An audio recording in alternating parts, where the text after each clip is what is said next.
Do you know how many lives are impacted by spinal cord injuries at birth? Approximately 1,500 babies are born with spina bifida per year, and it predominantly affects women, as stated by My Child Without Limits. Through developing an awareness of this disability, the risk of diagnosis can be lowered, and the knowledge as well as understanding of those who live with this disability will be increased. I was diagnosed with spina bifida at a young age and understand the daily difficulties that it brings. Today, I will be defining spina bifida, explaining its effects, and expressing life after diagnosis. Spina bifida is considered to be a neural tube defect. It focuses within the spinal cord where the vertebrae does not properly form around the spinal cord, which causes a mild or severe defect according to Medline Plus. There are 3 forms of spina bifida that can be diagnosed. The first form, which is the most mild form, occulta, is the most common and does not usually cause problems or need treatment. It is not noticeable in a public setting, but it is possible that a birthmark may be left behind after birth. This form may not even be diagnosed until receiving an X-ray. A more severe form is meningocele. This occurs when fluid leaks out of the spine and presses against the skin, which causes a bulge. Other than this, there are typically no symptoms. However, the most rare and severe forms is myelomeningocele, and unfortunately is the form most people with spina bifida are diagnosed with. In this form, the spinal nerves push out from the spinal canal and the nerves are damaged.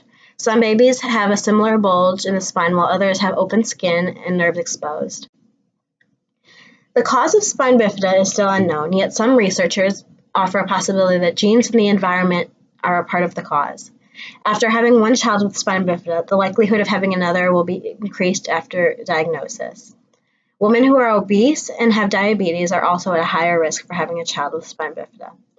Although some doctors have found correlations of genetics, there is no research that confirms this, and many doctors, like my own, believe it is not genetic. A lack of folic acid during pregnancy can have a huge impact on the formation of spina bifida. The severity of this chronic disability is dependent on the form that is diagnosed, as well as symptoms related to each form and individual. Children with the mild form don't really have any issues. Often those with meningocele don't have any symptoms either.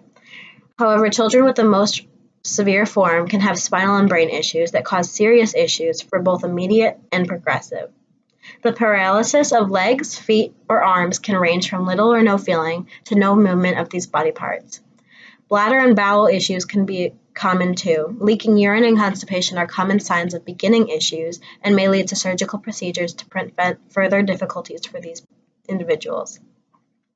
Another symptom is fluid buildup within the brain. This is known as hydrocephalus and can cause seizures, learning problems, or vision difficulties. Scoliosis, which is a curve in the spine, can also be a symptom. Each individual can experience unique variations of these symptoms and can have different mobilities ranging from walking, crutches, wheelchairs, walkers, casts, and even leg braces like me. Improvements or decline within mobility can be a result from surgeries, physical therapy, daily medical procedures, and other health remedies. Osteoporosis, a condition of thin and weakening bones, and allergies such as latex can also be related to diagnosis and are quite common among people with myelomeningocele. Depression is often common with living with spina bifida and can be improved with therapy as well as prescribed medications. Vitamin supplements may be suggested in addition to increased deficiencies, which will range with each individual depending on severity and impact. Having hope and the ability to improve one's life is a goal for every person. Treatment is not needed in most children with a mild form. Children with meningocele may not need to be treated either, but those with most severe form will need surgery. This can sometimes occur before the baby is born, but most commonly it's done after birth. Those who have hydrocephalus will need to get a shunt, a drainage tube to relieve pressure on the brain through relieving excess fluid and leading it to the belly.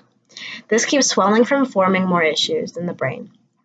Physical therapists and occupational therapists often work with individuals with severe spina bifida weekly to improve strength and mobility as they age.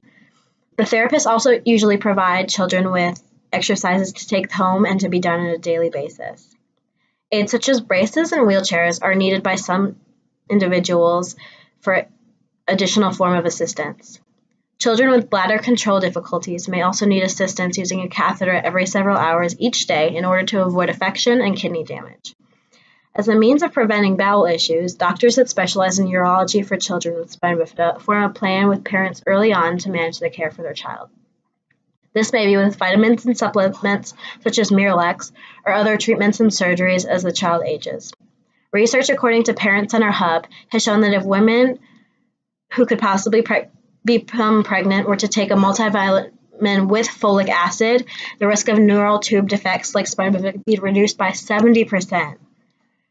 According to the Spina Bifida Association, their purpose is to provide information for all and raise awareness as well as funds for those with spina bifida. Another interesting site that shares testimonies of those with spina bifida as well as their families and loved ones is Parent Center Hub. I believe that the spread of knowledge of spina bifida, there will be a better understanding and acceptance for those who have this disability. Through learning more and taking as many precautions as possible, especially during pregnancy, the risk of those being diagnosed with spina bifida will be dramatically decreased. Empathy and awareness for those who live with this disability will also be decreased, and that is something that I believe is needed, and this is why I chose this subject. Thank you so much.